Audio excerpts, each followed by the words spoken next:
Welcome to CRCC Podcast. Now, here's Pastor Anthony Montaño for the message, The Image of God. Ang mga nakaraang araw po ay medyo naging abala po tayo sa napakarami pong mga activities. Natapos po ang atin pong anniversary. Praise God for that. Amen. Palakpakan nga po natin ang Panginoon. Last week ay we just celebrated our 29th year anniversary and we are looking forward doon po sa siyempre mas bongga na ika-30 taon ng katapatan ng Panginoon. At mamaya po ay may meeting ang primary at pagmimitingan na po, parang ang aga, paghandaan ang atin pong ika-30 taon ng katapatan ng Panginoon. At ako po ay naniniwala, I believe, na ang preparation po is not just all about activities, doing activities and program, but preparing the people. Amen? Ang mahalaga po, tayo pong lahat ay nakahanda sa mga ipagagawa po ng Panginoon. Because it's not all about the activities, it's not all about the program. But it's all about our lives and fulfilling the purpose of God. And we believe that in our ministry, God is doing something. God will be using us mightily. God will be using you mightily. Amen? Pwede mo bang sabihin sa iyong katabi, God will use you mightily. Because we have a mighty God and His power is available and God will use us. Amen? Kaya lang po, tayo ba, nandun ba yung desire natin na magpagamit po sa Panginoon? And I believe this morning, God will reveal Himself, reveal the truth of His Word, ipapahayag niya pa po sa atin upang mas makilala pa natin siya at mas maunawaan po natin. Ano ba yung pwede pa nating gawin to become an effective leader, an effective minister as part of the kingdom. Ang title po ng atin pong topic, the title of our topic this morning, The Image of God. The Image of God. Pag sinabi pong the image of God, ano po ang naglalaro sa atin pong isipan? No? Ang sabi po ng Biblia, wala pa daw pong nakakita sa Panginoon na nabuhay. No? And praise God, because of His Son, His one and only Son, nagkaroon po tayo ng idea, sino ba si God? Because in the Old Testament, God is somewhat abstract to people. They don't have any idea who is God. No, ano ba ang itsura ng Panginoon? But praise God, dahil ang kanya pong revelation, the revelation of God is progressive. At sa panahon po natin, hindi lang po sa New Testament ipinahayag ang anak, but in our modern time, the Word of God is available to us for us to really understand who God is. Pero gusto ko pong ipaalam sa inyo na it will take eternity to really know and understand God. So meaning, hindi po tayo magsasawa. Alam mo, kapag ikaw marami ka ng alam o lahat ay nalaman mo na sa isang particular na bagay, for example, merong lugar na pinupuntahan ka, lahat napuntahan mo na, minsan magsasawa ka. Nakilala mo na lahat, nakilala mo na about a person, about a thing, darating po yung time magsasawa ka na. But one thing good about our God, hindi po tayo magsasawa dahil wala pong katapusan, unending, yung atin pong journey to know Him. Amen? And ang alam nyo, ang maganda sa Panginoon, He is revealing Himself to us. At ako po ay naniniwala na binibigyan din tayo ng Panginoon ng kakayanan na makilala siya. That is why we are created in the image of our God. Human beings have special worth. Napakahalaga po natin. Why? Because we are created in the image of the Almighty God.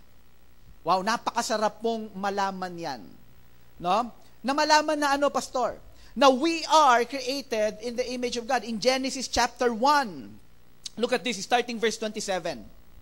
So, God created man in His what? In His own image.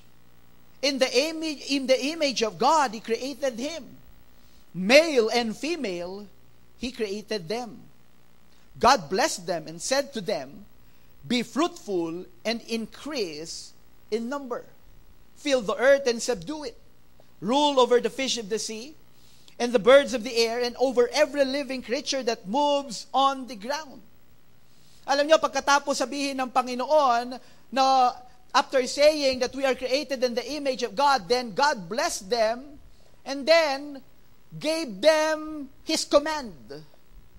Gave them a task. You know why?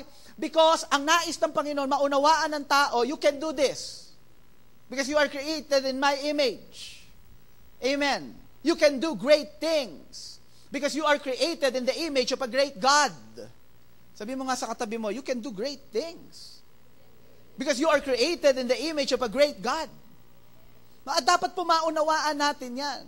No? Huwag mong maliitin ang iyong katabi. Maaring maliit yan. But that person is great in the sight of God. Why? Because that seatmate of yours is created in the image of the Almighty God. Amen? Ito pong binasa po natin dito sa Genesis chapter 1 verse 27 and 28. Meron pong mga gustong ituro. First and foremost, the Bible wanted us to understand and to know that we are the creation not of a cosmos accident. No? Katulad po ng sinasabi ng ilan. But we are created by the intentional plan of an almighty, all-knowing God. No? Hindi po tayo nilikha, hindi po tayo sumulpot na lang dito sa mundong ito na parang kabuti. No? Meron pong purpose si God, that is why you are here right now. Kaya po tayo nandito ngayon. May layunin ang Panginoon sa atin pong buhay because our God is a God of purpose and He created us for a purpose and up until now we are still alive kasi may layunin pa sa atin ang Panginoon. He is our Creator. Amen? Sabi mo nga sa katabi mo, malaki ang utang na loob mo kay Lord. Ha? Malaki po ang utang na loob natin sa Panginoon because He is our Creator. He is not obliged to create us. Hindi po. Pero pinili ng Panginoon na tayo po ay likhain. Out of His mercy, out of His grace. Second, we are the copycat, according to this verse, we are the copycat of our Creator. You know what? In many aspects, we are the resemblance of our Father in heaven. Nakakita na ba kayo nung mag-ama na talaga nga namang hindi mapapagkamalan? Parang pinagbiyak na kamotikyo. Parang ganun po. Na nakakita na ba? Tingnan mo nga yung katabi mo, sino bang kamuka? Sometimes may mga resemblance po yan na artista siguro, or politician siguro, or TV personality, or cartoon character. Diba? Pero alam nyo kung sino ang kamukha talaga niyan? Our Father in heaven. You are the look-alike of a wonderful God. Amen? Kaya kahit anong itsura mo, sabi mo nga sa katabi mo, kapatid, manampalataya ka. That is why the Bible said, the righteous shall live by faith, shall walk by faith. Amen? We believe that we are created in the likeness of God. Pero ang ginawa po ng kasalanan, sin destroyed that image of God in every human. Sinira po yan ng kasalanan. The enemy is conforming us in the image of the world. Ganyan po ang ginagawa ng kasalanan. But praise God, because He is now restoring that image of God in each and every one of us, His children. Nire-restore po ito ng Panginoon. Kaya nga po unti-unti, hindi nyo ba napansin yung katabi mo bago napunta yan dito, bago nakakilala sa iba itsura niyan, di ba? Pero ngayon, nagiging kahawig na siya ni Lord. Sabi mo sa katabi mo, bagay sa iyo maging kamukha ni Lord. Ha? Sabi mo sa kanya, bagay sa iyo ang kamukha ni Lord. So dapat po yan po yung naisin natin. Because you know what? This is what I realized. Discipleship is all about maturity, and maturity is not all about having head knowledge. Minsan kasi ang feeling natin, I am already matured in my Christian faith. Why? Because I already read the Bible from Genesis to Revelation 10 times. Okay? And I have a lot of memorized verses. I have 100 memorized verses. Wow. Yung po ba yung basis ng maturity? No. Pag sinabi po natin Christian maturity, it's all about being like Christ. Ang ibig po sabihin ng maturity is Christ-likeness. You know that you are maturing if you become more like Christ. Yun po ang ginagawa po ng Panginoon. God is restoring His image in the lives of His children. At yan din po yung purpose ng discipleship. Kanina po, nabanggit po, it was announced a while ago that our equipping tract will be rescheduled next week. Pero ano po ba yung purpose ng equipping tract? Para lang pahirapan po tayo? Ganun po ba yan? Magbigay ng pressure sa atin? Kainin ang oras natin? No, the purpose of equipping tract is to transform our lives. Pag sinabing transform our lives, transform our image.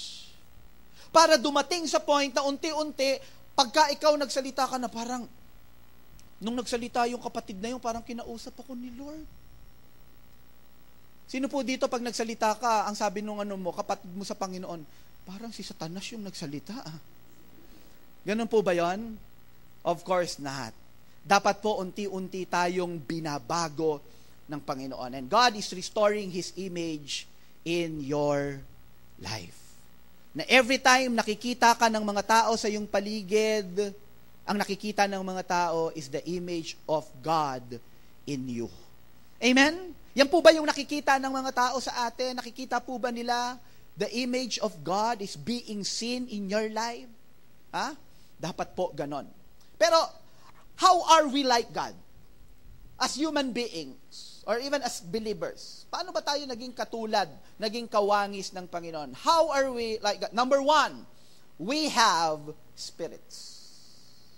We are spiritual beings. When God created us, the Bible said, tayo daw po ay hiningahan ng Panginoon. The breath of life was given to us. The Spirit of God. Because God is also a Spirit. That is why we are created in the image of God. Nung nilikha tayo ng Panginoon, we are created by God, at nung nilikha tayo ng Panginoon, ang ginamit niyang materials, dirt of the earth. Pero inilagay niya po yung divine masterpiece within. Ayun po yung ginawa ng Panginoon. And that is the spirit that comes from God. In John chapter 4, verse 23, yet a time is coming, and has now come, when the true worshipers will worship the Father in spirit and in truth. For they are the kind of worshipers the Father seeks. Verse 24, God is spirit, and His worshipers must worship Him in spirit and in truth. Ito po ay katotohanan na sinasabi sa atin ng salita ng Diyos that our God is a spirit. And when He created us, may inilagay ang Panginoon sa atin. Can you imagine kung hindi tayo hiningahan ng Panginoon? Ano lang tayo? Anong material ang gawa tayo? Dirt of the earth. But praise God, hindi lang ganon. You are God's masterpiece. Yung espiritu na galing sa Panginoon, isipin niyo, huminga ang Panginoon, merong galing sa Kanya na inilagay sa atin. Aba, pag ikaw hiningahan ka ng Diyos, it gives life. Amen? Pag hiningahan ka ng tao, ewan ko lang, subukan mo ngang hingahan yung katabi mo. Huwag na lang, di ba? Number 2, how are we like God? We have free will. We have free will. We were created with freedom of choice to determine whether we want to follow God or our own will, our own desires. Tayo po ang magdidesisyon. Ito po ay isang kaloob. Free will is a gift from God. Actually, it's not just a gift, but a power. Nung binigyan po tayo ng Panginoon ng free will, ang ibinigay talaga sa atin ng Panginoon ay power, authority. Grabe po yun. Ha? Parang magulang na magsasabi sa anak, binibigyan na kita ng kalayaan. Gawin mo kung ano gusto mong gawin. Parang ganun po yan. I just remember a friend of mine, a pastor, no? He gathered his children, and then ang sabi niya po sa mga anak niya, mga anak, sabihin niyo kung ano gusto niyong sabihin sa akin ngayon. Tatanggapin ko, hindi ako magagalit. Nung nagsisimula pa lang daw, talagang kumukulo na daw dugo niya. Sabi niya, nasa isip niya, bakit ko pa sinabi pa to? Ganun po ang ibig sabihin ng free will. God is giving us power. Pwede po tayong gumawa ng decision. Amen? We can make decision. Whether to love God or to hate Him, it's up to us.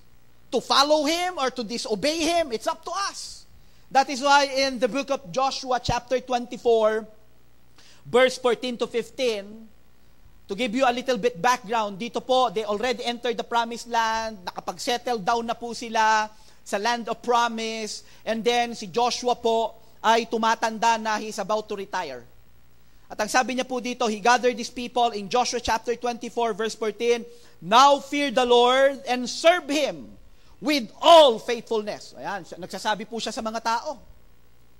Throw away the gods your forefathers worship beyond the river and in Egypt, and serve the Lord. So ano niya po yan? No?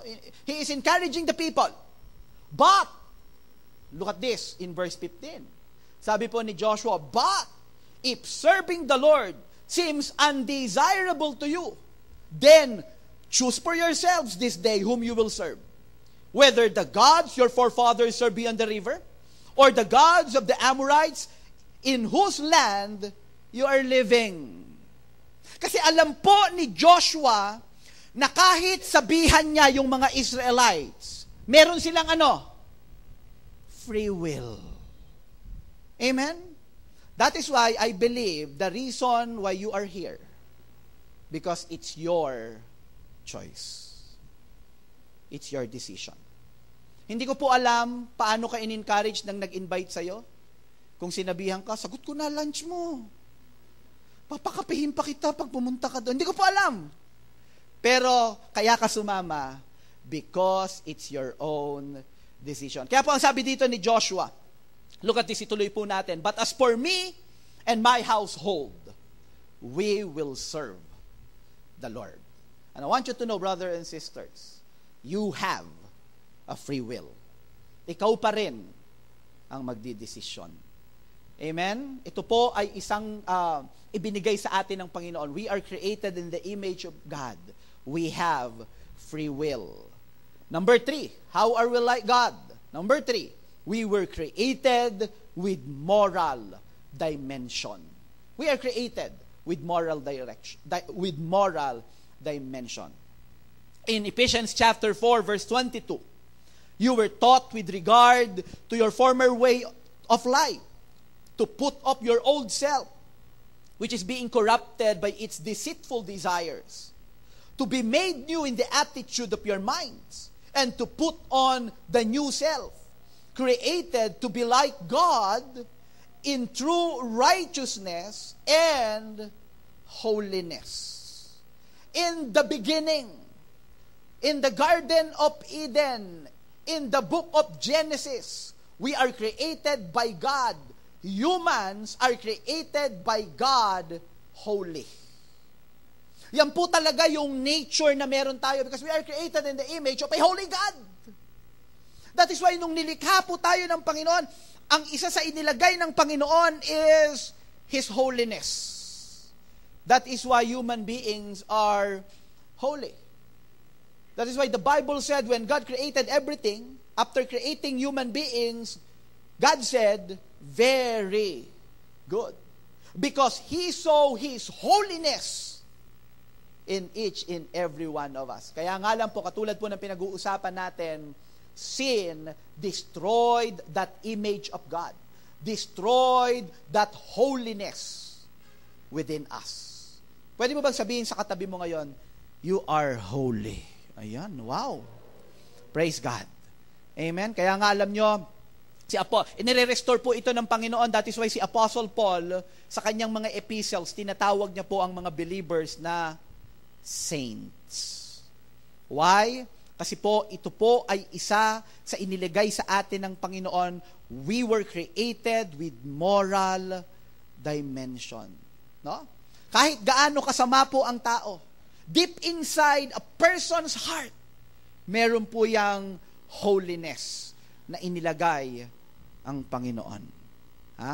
Ano bang pangalan ng katabi mo ngayon? Sabihin mo nga, Saint David. Ayan, nako. Ha? Anong pangalan? Saint Maricel. Ha? Why? Because we are created by God with moral dimension. Because our God is a holy God. Kaya lang po yan nasisira, inilalayo ng kasalanan doon po sa tunay na imahe ng ating Panginoon. Number 4, we have rational nature. We have an intellect. Binigyan tayo ng Panginoon ng katalinuhan. In Job chapter 32 verse 8, but there is a spirit within people, the breath of the Almighty within them, that makes them what? Intelligent. Ha? Among all God's creation, wala pong tatalino sa tao. Amen? Sabi mo sa katabi mo, kaya ka pala matalino. Job chapter 38 verse 36, who endowed the heart with wisdom or gave understanding to the mind. Ang Panginoon po ang naglagay sa atin yan. That is why we can commune with God. You know what? It's impossible to commune with God unless siya yung nagbibigay sa atin ng katalinuhan. Why? Because our God is an infinite God. Pero tignan nyo po, kaya nating makipag-commune, kaya nating unawain ng Panginoon. Bakit? Kasi from the very beginning, siya yung naglagay ng intelligence sa atin. And up until now, ang Panginoon pa rin po ang nagbibigay sa atin ng talino, nagbibigay sa atin ng spiritual understanding upang maunawaan po natin siya. Wow! You are created, you and I, we are all created in the image of God.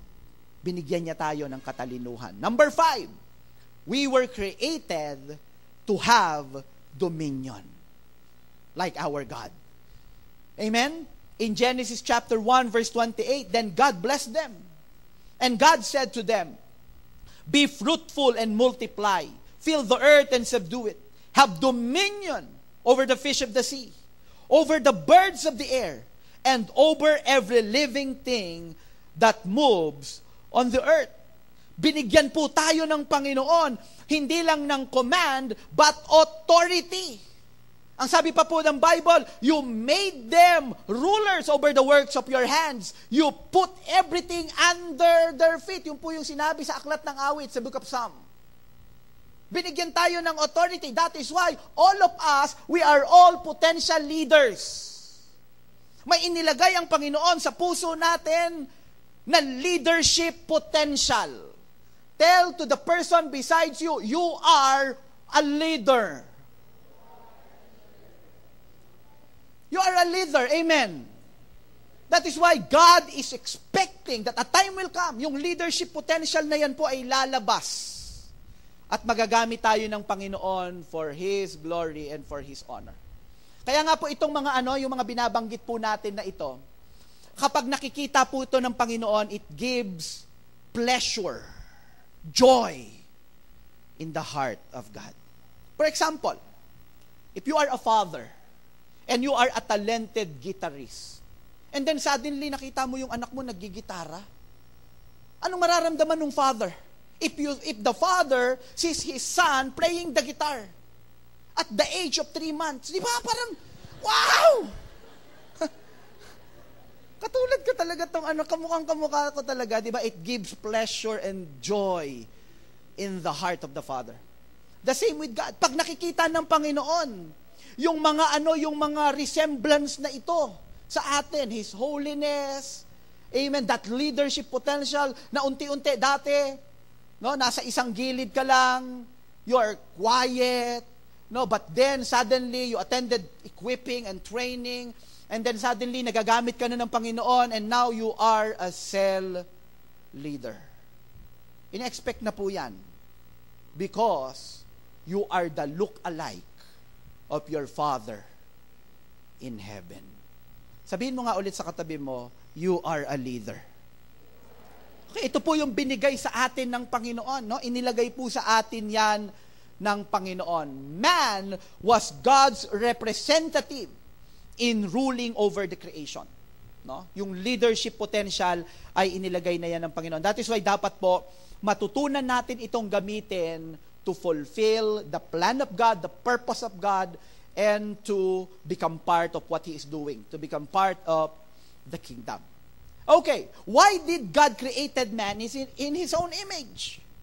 Bakit nung kinreate tayo ng Panginoon, He created us in His own image? Si Adam and Eve, and then yung mga sumunod na hanggang sa kapanahunan po natin, di ba, ang sabi ng Book of Psalm, we are fearfully and wonderfully made by God. Why did God created us in His image? We were created by God for the purpose of relationship. The purpose of relationship. Yan po yung dahilan. Ang nais po ng Panginoon, magkaroon ng relationship tayo sa Kanya at Siya sa atin. Man was separated from God because of sin. Una po ay si Eve. And then Adam. And then hanggang sa panahon po natin. Isaiah 59:2, but your iniquities have separated you from God. Your sins have hidden His face from you so that He will not hear. Ang purpose po, the purpose why God created us in His image is for the purpose of relationship. But when sin entered the world, nasira po, that relationship was destroyed. And up until now, yan po yung ginagawa ng kasalanan. Meron pong power ang kasalanan to destroy sin. To destroy relationship. Relationship of man to God and relationship of man to man. Napakarami na pong relationship ang nasira because of sin. Amen. And baka po tayo, naging victim na tayo niyan. Na dahil sa kasalanan, may mga relationships, maraming mga relationships ang nasira. But you know what? We are created in the image of God for the purpose of relationship. Kaya lang po, nahiwalay, nasira po yung relationship na yan because of sin. Pero meron pong good news. Ano po yon? Number 2, Jesus Christ is the only way to reconcile us to God. Para po maayos yung relationship na ito na nasira, meron pong solution. And the solution is not religion. The solution is Jesus Christ. Pwede mong sabihin sa akin ngayon, oh Pastor, I am already a believer. I have a relationship with Jesus Christ already. But you know what? Yung relationship po na yan, dapat pong patuloy yan na inaayos. Amen. Ang relationship, I want you to know, brothers and sisters, if you want to have a good relationship, you need to exert effort. Ang magandang relationship po, hindi po yan automatic. If you are a parent right now and you want to have a good relationship with your children, it's not automatic. Kailangan kang mag-exert ng effort. Kailangan kang may gawin. Amen? If you are a spouse right now, you want to have a good relationship with your husband, you want to have a good relationship with your wife, you need to exert an effort. It's not automatic. The same with our relationship with God. At para po yan maayos, ang tanging solusyon po ay si Jesus. That is why Jesus said, I am the way, the truth, and the life. No one comes to the Father except through me. You want to have a good relationship with the Father? Abay, kailangan po nating lumapit kay Jesus. Siya po yung nagre-represent sa atin.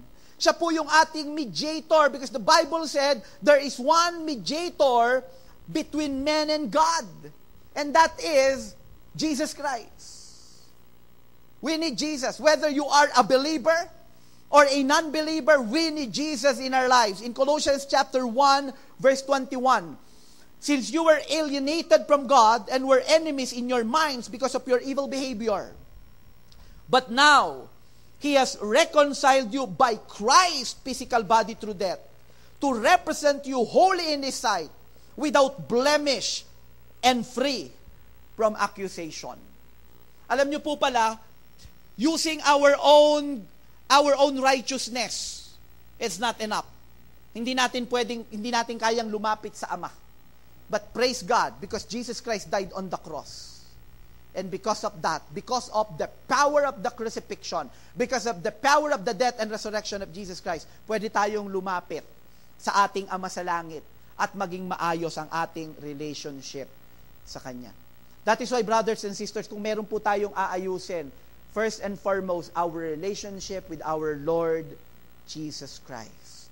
Because He is the only way para po ma-restore yung relationship natin sa ating Ama sa langit. Number 3, man should receive Jesus as his Lord and Savior. If you are here right now for the first time, and you know, deep inside you, na nagiging religious ka lang, ito yung tamang panahon na you will make a decision. You will surrender your life and make Jesus your Savior and Lord. The Bible said, yet to all who received Him, to those who believed in His name, He gave the right to become children of God. But if you are already a believer, remain in the presence of Jesus. Jesus says, remain in me, and I in you. Amen? Kailangan po natin ang ating Panginoon. Ito po yung reason why we come to church every Sunday. Bakit po we read the Bible every day, we meditate the Word of God? Kasi gusto po nating maiayos yung pong ating relationship. Because that's the purpose why God created us in His image. Upang yung relationship po na yan ay maayos. And you know what? Yung pong relationship na ito, hindi lang po ito para dito sa mundong ito. Ito pong mundong ito, this is just a preparation of an eternal relationship with our God, with our eternal God. Amen? Are you excited with that relationship? And it will start here. Ayusin po natin ang ating relationship. At gagamitin din po tayo ng Panginoon upang maiayos yung mga sirang relationship. Sirang relationship ng tao sa Diyos. At dahil dun sa sirang relationship ng tao sa Diyos, yung relationship ng tao sa tao nasira na rin po. Pero ang unang dapat ma-restore, relationship of man to God. And then our relationship with one another, maire-restore din po ito ng Panginoon. Amen? Let us close our eyes at lumapit po tayo sa Panginoon. Hallelujah. Thank you, God, because you created us in your image. Salamat po, Panginoon. And Lord, thank you because though that image was destroyed and corrupted by sin, thank you, God, because you send your one and only Son, Jesus Christ, to restore that image once more. And thank you, God, because we know that you are changing us from glory to glory, transforming us into the likeness of your Son.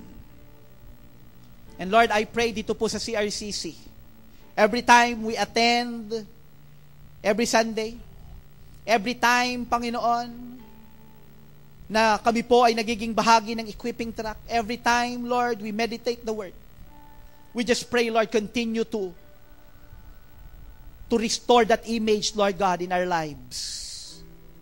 Ayusin niyo po kami, Panginoon. Kinikilala po namin na marami pang dapat ayusin sa buhay po namin, Panginoon. We need your transforming power. Hallelujah. And I believe, Lord, that this morning, hindi ka po papayag na lilipas ang oras na ito, Panginoon, na hindi ka kikilo sa buhay ng iyong mga anak. And I believe that you will do great things right now. Hallelujah. Brothers and sisters, while our eyes are closed, I want you to prepare your heart. Because I believe that God is doing something right now. Because there is transformation in the presence of God. And I believe that the Holy Spirit is here right now. And His transforming power is available to each and every one of us. And He's changing us right now. Hallelujah. Just expect great thing from God this morning. Panginoon, kumilos ka po ngayon habang ang aming pong mga mata ay nakapikit, Panginoon. At kami po ay nagtitiwala at umaasa na may ginagawa ka sa kasalukuyang panahon sa buhay ng bawat isa. Hallelujah. Brothers and sisters, I want you to surrender your life right now, continually. Patuloy po nating isuko ang ating mga buhay and let us allow God to do something to make us holy and pure. Hallelujah. To put faith in our hearts. At hayaan po natin na ayusin ng Panginoon at ma-unleash yung mga leadership potentials na inilagay niya sa atin sa umaga pong ito. And let us have that desire to serve the Lord, to be used for the kingdom. Lord, I pray, bless your people right now, oh God. Pagpalain niyo po kami, baguhin niyo po kami. Tinatanggap po namin, Panginoon, we believe and we accept, Lord God, the truth from your word that we are your masterpiece.